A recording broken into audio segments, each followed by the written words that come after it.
Prezado amigo telespectador da TV Mundo Maior, estamos iniciando mais um programa Abrindo a Bíblia. Nosso assunto ainda continua sendo reencarnação na Bíblia, abordando agora o Novo Testamento. E hoje nós vamos falar de uma passagem que chama muito a nossa atenção, que é conhecido como Transfiguração. E está lá no capítulo 17 do Evangelho de Mateus, logo no versículo 1 em diante, você começa com essa informação de Mateus. 6 dias depois, Jesus tomou Pedro, Tiago e seu irmão João e os levou para um lugar à parte, sobre uma alta montanha. Essa montanha, quase aceito pela grande maioria dos pesquisadores, é o Monte Tabor. Alguns dizem que é o Monte Hermon, também fica lá na Alta Galileia. E ali foi transfigurado diante deles. Seu rosto resplandeceu como o sol, e as suas vestes tornaram-se alvas como a luz. E eis que lhes apareceram Moisés e Elias, conversando com ele. Então Pedro, tomando a palavra, disse a Jesus: Senhor, é bom estarmos aqui. Se queres, levantarei aqui 3 tendas, uma para ti, outra para Moisés e outra para Elias. Ainda falava, quando uma nuvem luminosa os cobriu com sua sombra, e uma voz que saía da nuvem disse: Este é o meu filho amado, em quem me comprazo, ouvi-o. Os discípulos, ouvindo a voz, muito assustados, caíram com o rosto no chão. Jesus chegou perto deles e, tocando-os, disse: Levantai-vos e não tenhais medo. Erguendo os olhos, não viram mais ninguém. Jesus estava sozinho. Este episódio é um episódio que sempre me chamou muito a atenção, porque, paralelo ou semelhantemente ao que aconteceu no episódio do Tabor, nós temos aqui comunicabilidade entre os 2 planos, que ninguém pode negar. É bíblico. Moisés e Elias, que para muitos estavam mortos há muito tempo. Elias, que viveu no tempo dos reis, 750 anos antes de Jesus, e Moisés muito mais anterior, com o famoso Êxodo e toda a codificação, todo o decálogo, todas as normatizações do judaísmo que se deve a Moisés. Muito bem. Para muitos não estavam mortos. Então Jesus, com esse episódio, ele oficializou a comunicabilidade entre os 2 planos. É assim que nós temos que ver. E não achar nenhum crime que você se comunique com o seu ente querido que está do outro lado. Será que alguém, porque morreu, porque faleceu, ou porque desencarnou, como nós falamos, e como fala Kardec na sua obra, O Livro dos Médiuns, será que essa pessoa deixou de gostar dos seus entes queridos? E se existe como entidade espiritual, não teria vontade de mandar notícias da espiritualidade para cá? O que é que tem isso de abominável? Porque Moisés disse que não se deveria consultar os cadáveres, realmente. O termo hebraico lá, Vedoresh el Hametim, que está no Deuteronômio 18, Moisés não está falando de alma, nem de espírito. Ele não está falando de Nefesh, nem de Neshamah, que é o termo hebraico para a alma, daí Guigu Neshamot, transmigração das almas, que é a reencarnação. Moisés está falando de cadáveres. Ele proibiu a consulta aos cadáveres. Mas se ele, por acaso, tinha proibido, como muitos entendem, a consulta aos espíritos, ele veio revogar, porque aqui ele não veio fisicamente. E nem estava morto, como muita gente quer pensar. Senão ele não estaria, porque o Eclesiastes e algumas outras obras falam que os mortos não têm consciência. Os mortos, quer dizer, o corpo, o cadáver realmente, não tem consciência. Porque esse corpo aqui, quando perder a essência espiritual dele, que é a alma colocada por Deus lá no Gênesis 2:7, quando perder a essência espiritual, ele não serve mais para nada. É uma roupa que o espírito lança fora. Mas o espírito, sim, esse pensa, esse continua amando ou não amando, depende da condição da evolução espiritual.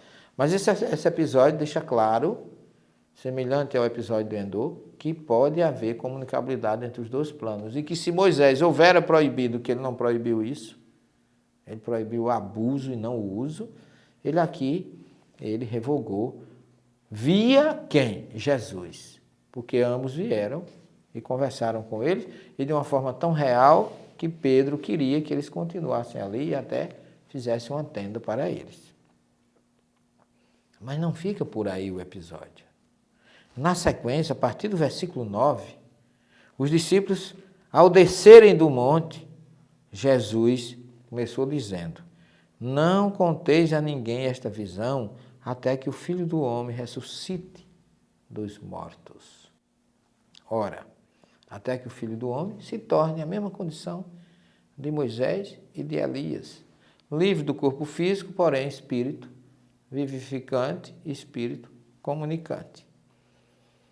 Os discípulos perguntaram: por que razão os escribas dizem que é preciso que Elias venha primeiro? Respondeu-lhe Jesus: certamente Elias virá para restaurar tudo. Ora, esse versículo aqui, versículo 11, é fantástico.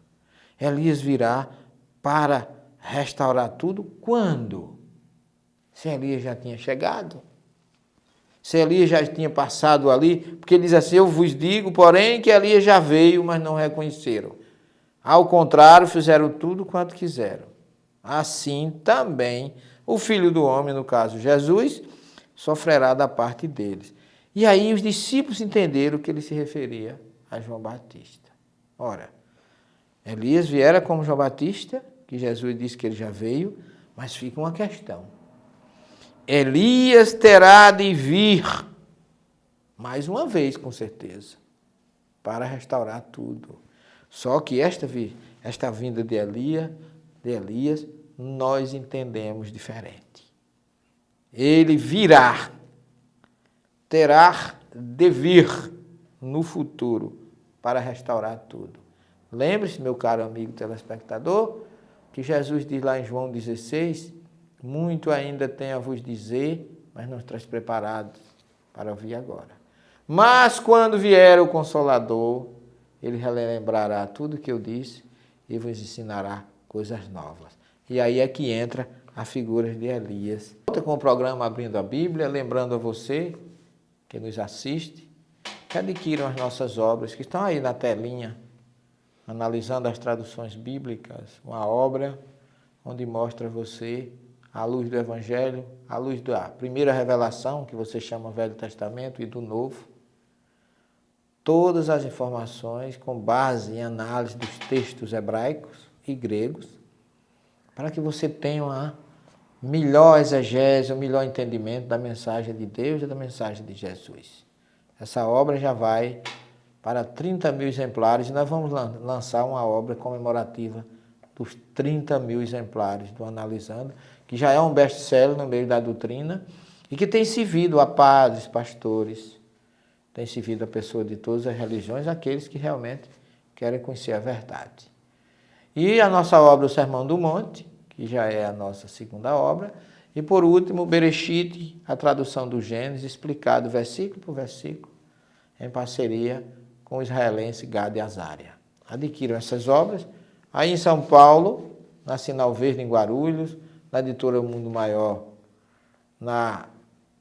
em Santana, e nas nossas distribuidoras pelo Brasil afora, Candeia, lá em Catanduva, Nova Visão, e todas as outras distribuidoras. Pode pedir as livrarias do Brasil todo, você vai encontrar as nossas obras.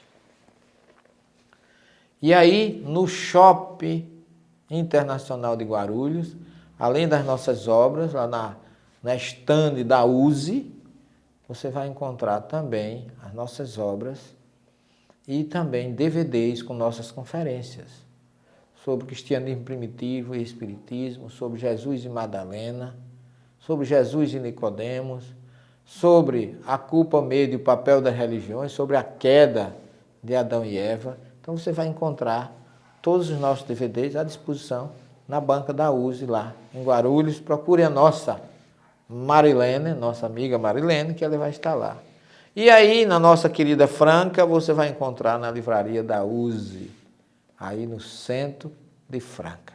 Pode procurar as nossas obras que você vai encontrar. Muito bem. Vamos continuar, que nós ficamos exatamente na colocação que Jesus faz em Mateus 17, versículo 11, dizendo assim: certamente Elias terá de vir para restaurar tudo. Olha, eu queria fazer uma pausa aqui para os nossos irmãos espíritas, que há muita controvérsia sobre quem é o Espírito de verdade. E a gente vê Isaías dizendo, da voz que clama no deserto. A gente ouve Malaquias falando que eis que eu vos enviarei o profeta Elias. E de você vê João Batista no deserto pedindo, falando que a gente precisa se reformular interiormente, porque ele usa o termo techuvá em hebraico, é volta para dentro de si, que muita gente traduz como arrependei-vos, que o reino do céu está próximo. Portanto, introspectai, fazei a vossa reforma íntima, porque está chegando a hora de você, das mudanças que virão ao nosso planeta. E aí você vê Jesus dizer que certamente Elias terá de vir para restaurar tudo. Quer dizer, Elias veio como João Batista, foi morto e virá ainda mais uma vez para restaurar tudo. E aí agora eu tenho, não quero dizer que eu sou a última palavra, mas me simpatiza muito a ideia quando eu vejo Jesus dizer que ele vai enviar um outro Consolador, lá em João 14, e depois ele diz que é preciso que eu vá, senão o Consolador não vem. E aí ele diz que Elias terá de vir para restaurar tudo. Restaurar quando? Na figura de João Batista não era, porque na figura de João Batista ele preparou o caminho. Na figura de Elias ele vem restaurar. Ora, será? Aí eu faço uma pergunta para você, meu caro irmão, amigo telespectador, até o Paulo Neto, que também já tem muitas discussões sobre isso, tem um estudo muito profundo sobre o Espírito de Verdade. Paulo Neto é aquele nosso companheiro de Minas que fez a obra, escreveu a obra, a Bíblia, a Moda da Casa. Ele fez um trabalho muito bonito sobre o Espírito de Verdade, inclusive nos enviou com muito carinho. E eu sempre tenho, porque quando Jesus diz assim, eu enviarei um outro Consolador, eu vejo que não é ele. Muita gente quer que seja ele. Mas quando ele diz que Elias há de vir para restaurar tudo, e ele diz em João 16 que não disse tudo, quando o Consolador vier, ele restaurará tudo, ensinará coisas novas e relembrará o que ele disse. Eu vejo na mensagem, venho como outrora aos perdidos da casa de Israel, a voz que clama no deserto. Então me simpatiza muito a ideia de que quem presidiu a doutrina, comandando toda a pleiade dos espíritos amigos, chamados, se intitulando de A Verdade, eu creio, eu sinto que há uma grande tendência que eu possa concluir que esta pessoa é exatamente o Elias que viria para restaurar tudo, que veio como João Batista e agora vem como Espírito de Verdade para restaurar todas as coisas. Então, fica o nosso registro aí, nessa passagem fantástica, que mais uma vez Jesus lembra que João Batista foi o Elias que voltou, e nós não podemos deixar de refletir. Esse assunto ainda está em aberto, eu ainda tenho realmente muita coisa a pesquisar em torno disso, não estou trazendo aqui como a última palavra, mas além de ser uma prova veemente da reencarnação, nesse episódio, que Jesus fala que o Elias já veio e fizeram com ele tudo o que quiseram, entenderam que era de João Batista que ele falava, mas também Elias terá de vir para restaurar tudo. Como restaurar tudo? Será que não? Eu vejo Elias restaurando tudo na figura do que foi João Batista, como Espírito de Verdade, trazendo essa verdade nova, simplificando, tirando o véu do obscurantismo e trazendo de uma forma clara para nós o que é a verdade que liberta, o que é a nossa querida doutrina espírita. E agora vamos ler um pequeno trecho do Evangelho de Lucas, capítulo 11, versículo 37 em diante. Ele diz: enquanto falava, um fariseu convidou para almoçar em sua casa. Entrou e pôs-se à mesa. O fariseu, vendo isto, ficou admirado de que ele não fizesse primeiro as abluções antes do almoço. É um costume judaico, quer dizer, lavar as mãos, fazer toda aquela. O Senhor, porém, lhe disse: agora vós, ó fariseus, purificai o exterior do corpo e do prato, e por dentro está cheio de rapina e de perversidade. Insensatos, quem fez o exterior não faz também o interior? Antes dai o que tendes em esmola, e tudo ficará puro para vós. Mas ai de vós, fariseus, que pagais o dízimo da hortelã, da arruda e de todas as hortaliças, mas deixai de lado a justiça e o amor de Deus. Importava praticar estas coisas sem deixar de lado aquelas. Ai de vós, fariseus, que apreciais o primeiro lugar nas sinagogas e as saudações nas praças públicas. Ai de vós, porque sois como esses túmulos disfarçados, sobre os quais se pode transitar sem o saber. Um dos legistas tomou então a palavra e disse: mestre, falando assim, tu nos insultas também. Ele respondeu: igualmente ai de vós, legistas, porque impondes aos homens fardos insuportáveis, e vós mesmos não tocais nesses fardos, nem com um dedo sequer. Ai de vós, que edificais os túmulos dos profetas, enquanto foram vossos pais que os mataram. Ai de vós, que sois testemunhas e aprovais os atos dos vossos pais. Eles mataram e vós edificais. Ora, eis porque a sabedoria de Deus disse: eu lhes enviarei profetas e apóstolos.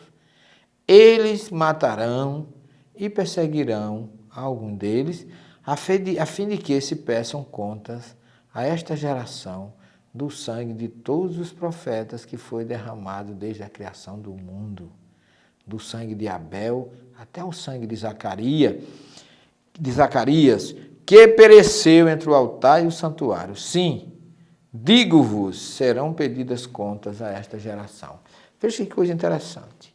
Jesus fala aqui, de uma forma clara, que ali estavam aqueles que mataram os profetas no passado. Ora, por que eles pediriam sangue desta geração, o sangue dos profetas, de Zacarias, de Abel até Zacarias, a esta geração? Por quê? Porque aqueles que maltrataram, aqueles que colocaram Jeremias dentro de uma cisterna de cabeça para baixo, aqueles que cerraram Elias, ou Isaías dentro de uma árvore, todos aqueles que maltrataram, como Jesus coloca aqui, eis porque a sabedoria de Deus disse: eu lhes enviarei profetas e apóstolos, eles matarão e perseguirão, a fim de que se peçam contas a esta geração do sangue de todos os profetas. Ora, digo-vos, serão pedidas contas a esta geração. Que geração? Aquela que estava convivendo com ele. Portanto, ali estavam reencarnados aqueles que viveram lá no passado. Claríssimo, fácil de entender, porque com o princípio, com a certeza, com a lógica da reencarnação, o Evangelho também fica muito mais compreensível, muito mais acessível aos nossos entendimentos. Quando a gente quer um céu gratuito, sem esforço, e de uma forma muito tranquila, sem fazer nenhum trabalho para isso, nenhuma conquista, fica difícil de aceitar, porque a reencarnação coloca a responsabilidade sobre você, mas não tira essa responsabilidade, ela fica muito mais suave quando você a utiliza através dos ensinamentos de Jesus.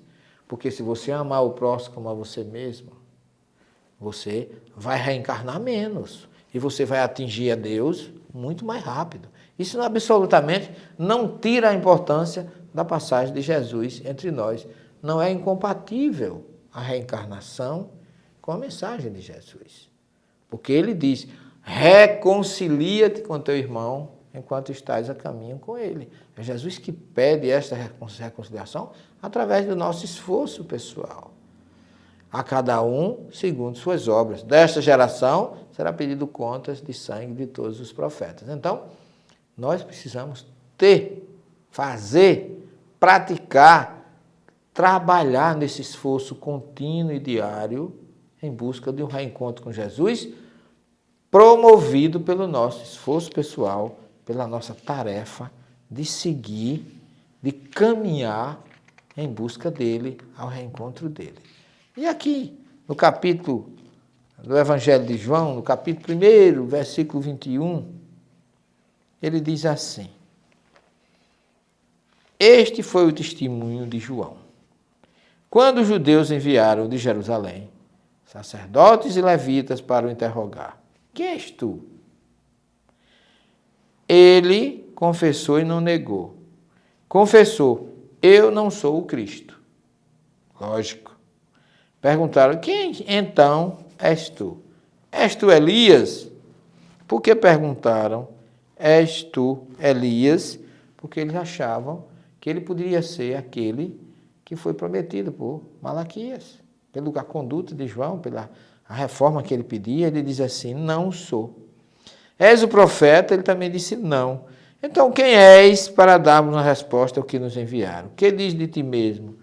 E ele diz: eu sou a voz do que clama no deserto, endireitai o caminho do Senhor, como disse o profeta Isaías. Ora, então ele estava compatível com as Escrituras. Quem era a voz do que clama no deserto? Aquele que veio pedir a reforma interior e preparar o caminho de Jesus. E quem era o precursor? Quem era que vivia preparar o caminho do Senhor? Malaquias diz que é o profeta Elias retornando. E por que João disse que não era? Porque ele não lembrava, nós não lembramos quem fomos no passado. É uma misericórdia divina para que a gente não conviva muito mal com os nossos desafetos, para que a gente não atrapalhe o nosso presente com os erros do passado.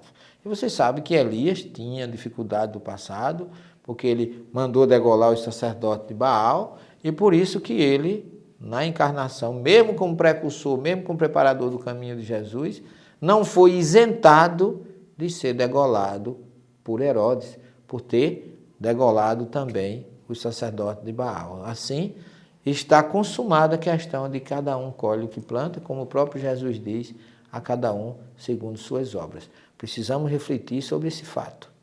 Nem Jesus livrou João Batista de ser degolado, tendo sido ele quem foi. Porque cada um colhe aquilo que planta, cada um recebe aquilo de acordo, como bem disse Jesus, segundo suas obras. E que ele fique com vocês. Um beijo no coração de todos vocês.